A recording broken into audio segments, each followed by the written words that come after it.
नमस्कार, मैं हूं आपके साथ इश्तियाक अहमद और आप देख रहे आर्य न्यूज। रुक करेंगे देश और दुनिया की तमाम खबरों की तरफ।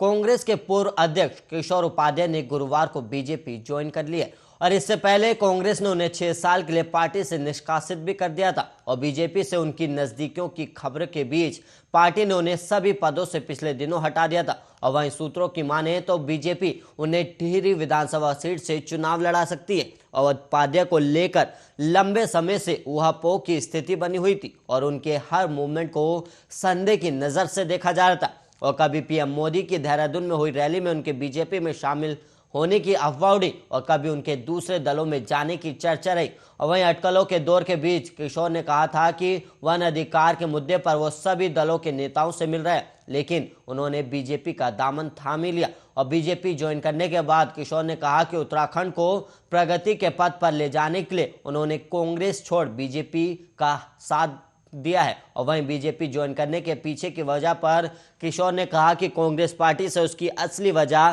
पूछी जानी चाहिए कि उन्होंने कांग्रेस का हाथ क्यों छोड़ा और कहा कि वो बीजेपी की विचारधारा को आम जन तक पहुंचाएंगे। और किशोर उपाध्याय साल 1978 से कांग्रेस से जुड़े हुए हैं और पार्टी के साथ उनका लंबा साथ रहा और साल 2002 और साल 2007 में वो टिहरी से विधायक रहे और साल 2012 में वो टिहरी से चुनाव हार गए थे और इसके बाद 2017 में वो अपनी परंपरागत सीट टिहरी को छोड़कर चुनाव लड़ने देहरादून सहसपुर सीट पर पहुंचे और यहां से भी उन्हें हार मिली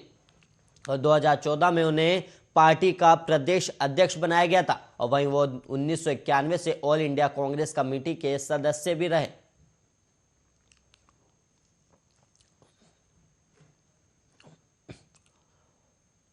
और वहीं अब खबर पंजाब से, जहां पर पंजाब विधानसभा चुनाव के लिए कांग्रेस पार्टी आज से अपने प्रचार अभियान को तेज करने जा रही है और पार्टी के पूर्व अध्यक्ष राहुल गांधी का पंजाब दौरा शुरू हो गया और गुरुवार को राहुल गांधी कांग्रेस पार्टी के उम्मीदवारों के साथ अमृतसर के स्वर्ण मंदिर में मत्था टेकेंगे और इसके बाद जालंधर में राहुल गांधी पार्टी की वर्चुअल रैली को संबोधित करेंगे और दिल्ली के लिए वापस उड़ान भी भर लेंगे। और कांग्रेस पार्टी ने बयान जारी कर बताया है कि राहुल गांधी दिल्ली से सीधे अमृतसर पहुंचेंगे और बाद में राहुल गांधी अमृतसर से जालंधर भी जाएंगे। और वहीं पंजाब कांग्रेस के नेता इस इंतजार में है कि राहुल गांधी अपने दौरे के दौरान सीएम के कैंडिडेट का ऐलान करते हैं या नहीं। और वहीं कांग्रेस पार्टी पंजाब विधानसभा चुनाव में किसी को भी चेहरा घोषित करने से बच रही और कांग्रेस पार्टी बार बार दावा कर रही है कि वो चरणजीत सिंह चन्नी, नवजोत सिंह सिद्धू और सुनील जाखड़ को चेहरा बनाकर चुनाव लड़ रही है, लेकिन कांग्रेस पार्टी के भीतर किसी एक को सीएम उम्मीदवार घोषित करने का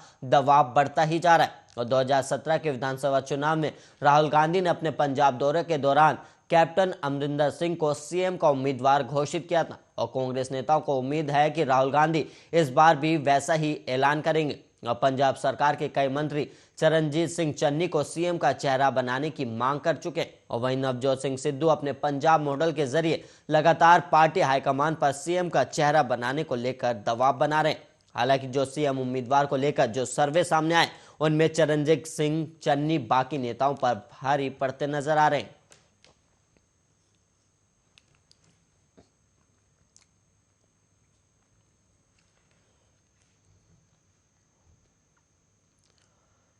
और वहीं खबर अब झारखंड से है, जहां पर झारखंड के गिरिडीह में नक्सलियों ने उत्पात मचाया और नक्सलियों ने नई दिल्ली हावड़ा रेलखंड गया धनबाद होकर विस्फोट किया है और यह विस्फोट सरिया थाना इलाके के चिचाकी और चौधरी बांध रेलवे स्टेशन के बीच किया गया और वहीं अप और डाउन दोनों ट्रैक पर विस्फोट हुआ है और अभी पुलिस मौके पर पहुंच रही है। और वहीं आपको बता दें कि प्रतिबंधित नक्सली संगठन भाकपा माओवादी के टॉप लीडर प्रशांत बोस और उनकी पत्नी शीला की रिहाई की मांग को लेकर नक्सली गुस्से में हैं और ऐसे में नक्सलियों ने 21 से 26 जनवरी तक प्रतिरोध दिवस मनाया, तो वहीं 27 जनवरी को उन्होंने बंद की घोषणा की है। और इस धमाके के बारे में जानकारी देते हुए धनबाद मंडल के मुख्य जनसंपर्क अधिकारी राजेश कुमार ने बताया कि नेताजी सुभाष चंद्र बोस गोमो गया रेलखंड पर धमाके की आवाज के बाद ट्रेनों के परिचालन में बदलाव किया गया था और सुबह 6:35 पर ट्रैक को फिट घोषित किया गया, जिसके कारण पूर्व में घोषित निम्नलिखित गाड़ियों के परिचालन में बदलाव को निरस्त कर दिया जाता है। और वहीं दरअसल नक्सली देश की आज़ादी का पर्व 15 अगस्त और 26 जनवरी गणतंत्र दिवस को काला दिवस के रूप में मनाते हैं और इसके पीछे नक्सल संगठन ये संदेश देने की कोशिश करते हैं कि उनका संगठन देश के संविधान को नहीं मानता। इसलिए जब 26 जनवरी के दिन जब पूरा देश गणतंत्र दिवस मना रहा होता है तब नक्सल प्रभावित इलाकों में सब कुछ बंद होता है और नक्सली अपने बंद के दौरान अंदरूनी क्षेत्रों में उत्पात मचाने के साथ ही जवानों को निशाना बनाने, पुलिस कैंपों में हमला करने, सड़क मार्ग को अवरुद्ध करने और साथ ही रेल मार्ग को नुकसान पहुंचाने की फिराक में होते हैं।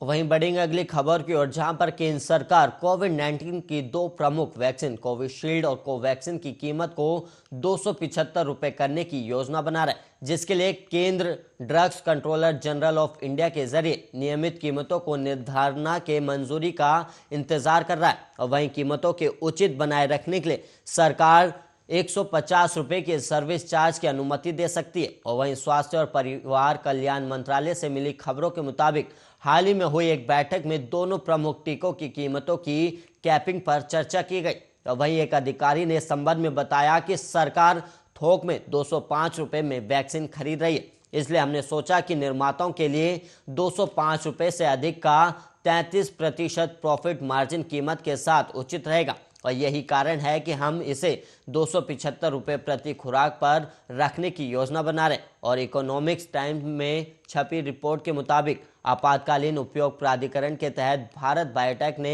कोवैक्सीन की कीमत 1,200 रुपये प्रति खुराक रखी है और जबकि सीरम इंस्टीट्यूट ऑफ इंडिया ने निजी अस्पतालों के लिए कोविशील्ड की कीमत 780 रखी है और जहां वो इन वैक्सीन की कीमतों में ही 150 रुपये का सर्विस चार्ज वसूलते हैं। और अगले महीने तक बाजार में नियमित मंजूरी मिलने की उम्मीद के साथ सरकार अब दोनों टीकों के मूल्य निर्धारण की समस्या के समाधान के रूप में देख रही है। और वहीं नेशनल फार्मास्यूटिकल प्राइसिंग अथॉरिटी को टीकों की किफायती बनाने के लिए कीमतों को सीमित करने की दिशा में काम शुरू करने का निर्देश दिया गया। और वहीं खबरों के मुताबिक स्वास्थ्य मंत्रालय ने भी दोनों कंपनियों को उचित दाम खुद तय करने को कहा गया है।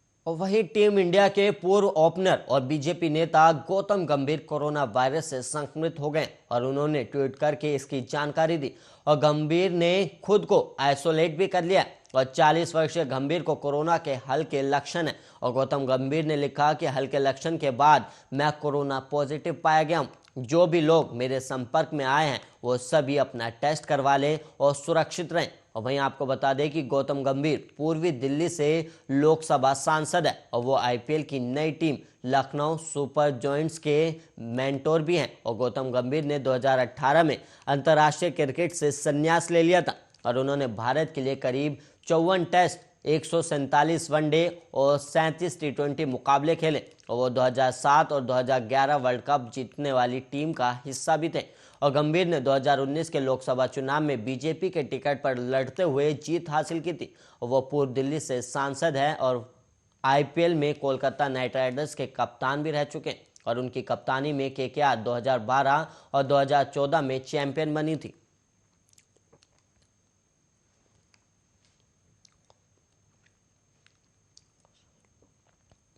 और वहीं टीवी एक्ट्रेस श्वेता तिवारी वैसे तो सुर्खियों में अपनी खूबसूरती और एक्टिंग को लेकर रहती, लेकिन इस बार वो अपने दिए एक बयान को लेकर विवाद में फंस गई हैं। और श्वेता ने बीते दिन एक प्रेस कॉन्फ्रेंस में कहा कि मेरी ब्रा का साइज भगवान ले रहे हैं। और वहीं मध्य प्रदेश के गृह मंत्री नरोत्तम मिश्रा ने एक्ट्रेस के विवादित बयान पर सख्त रवैया दिखाते हुए कहा कि इसको बर्दाश्त नहीं किया जाएगा। और जानकारी के मुताबिक प्रदेश के गृह मंत्री नरोत्तम मिश्रा ने कहा कि श्वेता तिवारी का बयान बेहद आपत्तिजनक है। और वहीं भोपाल पुलिस कमिश्नर ने कहा कि मामले की जांच कर 24 घंटे में रिपोर्ट दें और उन्होंने गुस्सा जाहिर करते हुए कहा कि ये बात बर्दाश्त नहीं किया जाएगा। दरअसल श्वेता बीते दिनों भोपाल में अपनी आगामी वेब सीरीज की अनाउंसमेंट के लिए पहुंची थी और श्वेता ने अपनी टीम के साथ एक प्रेस कॉन्फ्रेंस में भाग लिया था और श्वेता ने यहां मीडिया से बात करते हुए ये कहा था। और वहीं आपको बता दें कि इस बयान का वीडियो सोशल मीडिया पर तेजी से वायरल हो रहा है और वहीं बताया जा रहा है कि श्वेता जिस वेब सीरीज को लेकर प्रमोशन के लिए भोपाल पहुंची थी वो सीरीज फैशन से जुड़ी हुई है और मीडिया से संवाद करते हुए उन्होंने मजाक करते हुए ये विवादित बयान दिया है। और वहीं वीडियो के वायरल होने से लोगों में श्वेता के प्रति काफी गुस्सा दिखाई दे रहा है और लोगों का कहना है कि उन्होंने इस तरह का बयान देकर भावनाओं को ठेस पहुंचाई है। और आपको बता दें कि श्वेता पहली बार किसी विवाद में नहीं फंसी। इससे पहले उनका पारिवारिक विवाद चर्चा में रहा और श्वेता के पहले पति राजा चौधरी के साथ विवाद के किस्से देखने को मिले थे, तो फिर दूसरे पति अभिनव कोहली के साथ उनके विवादों ने सुर्खियां बटोरी थी।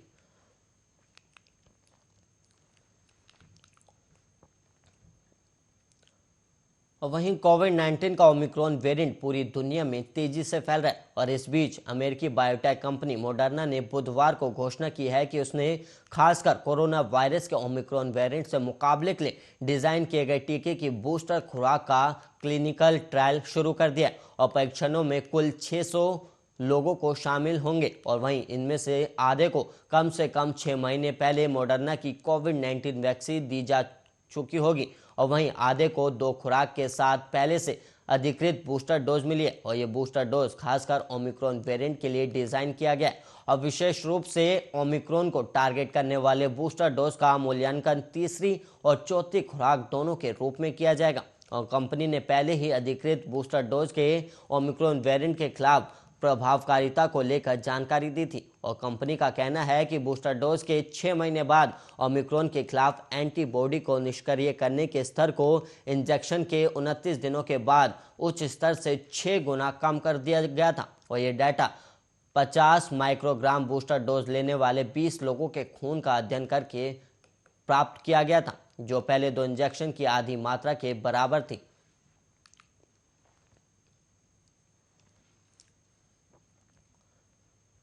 और वहीं आरआरबी एनटीपीसी परीक्षा को लेकर मचे बवाल में छात्रों को भड़काने के आरोप में कार्रवाई शुरू हो गई है और वहीं बिहार की राजधानी पटना में पत्रकार नगर थाने में खान सर समेत कई कोचिंग संस्थानों के 6 शिक्षकों पर एफआईआर दर्ज की गई है और पुलिस के मुताबिक वीडियो फुटेज और मौके से गिरफ्तार लोगों के बयान के आधार पर आगे की कार्रवाई होगी। और अब अपने ऊपर लगे आरोपों पर खान सर का बयान भी सामने आया और छात्रों को भड़काने के आरोप ने खान सर ने साफ कहा कि इस सभी आरोपों को मैं खारिज करता हूं और कहा कि मैं तो छात्रों से शांति की अपील कर रहा था। और खान सर ने कहा कि हमने पहले सिर्फ डिजिटल आंदोलन शुरू किया था और हमने बच्चों को रोक कर रखा था और छात्र तो आरआरबी के फैसले के बाद गुस्सा हुए और हमने तो प्रदर्शन शुरू होने के बाद जानकारी मिली। और खान सर ने आगे कहा कि हम तो बच्चों को प्रदर्शन करने से मना करें और आरआरबी अगर बच्चों से बात कर लेता तो प्रदर्शन नहीं होता। और खान सर ने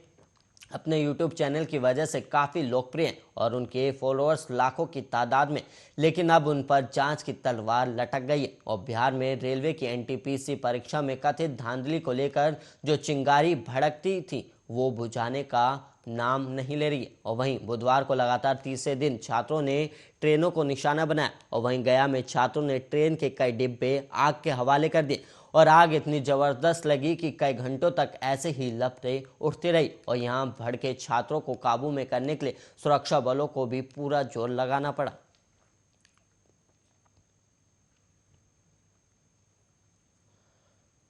वहीं देश में कोरोना की बेकाबू रफ्तार अभी भी बनी हुई है और कोरोना संक्रमण के पिछले 24 घंटे के दौरान 2,86,384 नए मामले सामने आए, जबकि 573 मरीजों की कोरोना के चलते मौत हो गई। और इसके बाद देश में कोरोना के एक्टिव मरीजों की संख्या बढ़कर 22,02,472 हो गई है और कोरोना का पॉजिटिविटी रेट 16% से बढ़कर 19.5% हो गया और पिछले 24 घंटे के दौरान 14,62,261 लोगों को कोरोना टेस्ट कराया गया और अब तक देश में 72 करोड़ 21 लोगों को कोरोना टेस्ट कराया जा चुका है। और इससे पहले बुधवार को कोरोना वायरस के 2,85,914 नए केस सामने आए थे और वहीं 655 लोगों की मौत हो गई थी।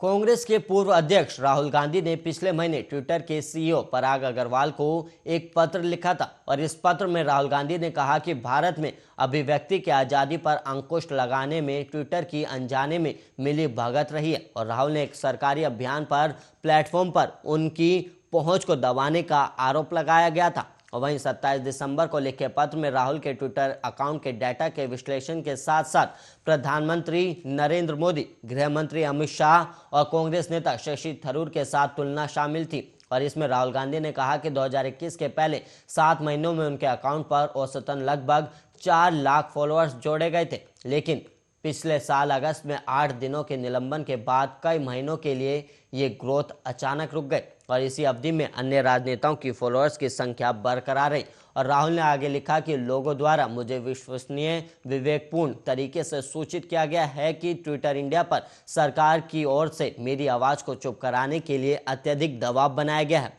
और मेरा अकाउंट कुछ दिनों के लिए बिना किसी वैध कारण के ब्लॉक कर दिया गया था। और सरकार समेत कई अन्य ट्विटर हैंडल भी थे जिन्होंने उन्हीं लोगों की इसी तरह की तस्वीरें ट्वीट की थी और उनमें से किसी भी अकाउंट को ब्लॉक नहीं किया गया था और सिर्फ मेरे ही अकाउंट को टारगेट किया गया। और राहुल गांधी ने कहा कि मैं आपको 1 अरब से अधिक भारतीयों की ओर से लिख रहा हूं कि ट्विटर को भारत के विचार के विनाश में मोहरा ना बनने दे। द वॉल स्ट्रीट जर्नल द्वारा पूछे गए राहुल गांधी के आरोप पर एक ट्विटर प्रवक्ता ने टिप्पणी करने से इनकार कर दिया, लेकिन कहा कि फॉलोअर्स की संख्या में उतार चढ़ाव होता है क्योंकि कंपनी स्कैम और हेरफेर से निपटने के लिए मशीन लर्निंग का उपयोग करती है और वहीं गतिविधियों के खिलाफ ट्विटर की नीतियों का उल्लंघन करने के लिए हर हफ्ते लाखों अकाउंट को हटा दिया जाता है।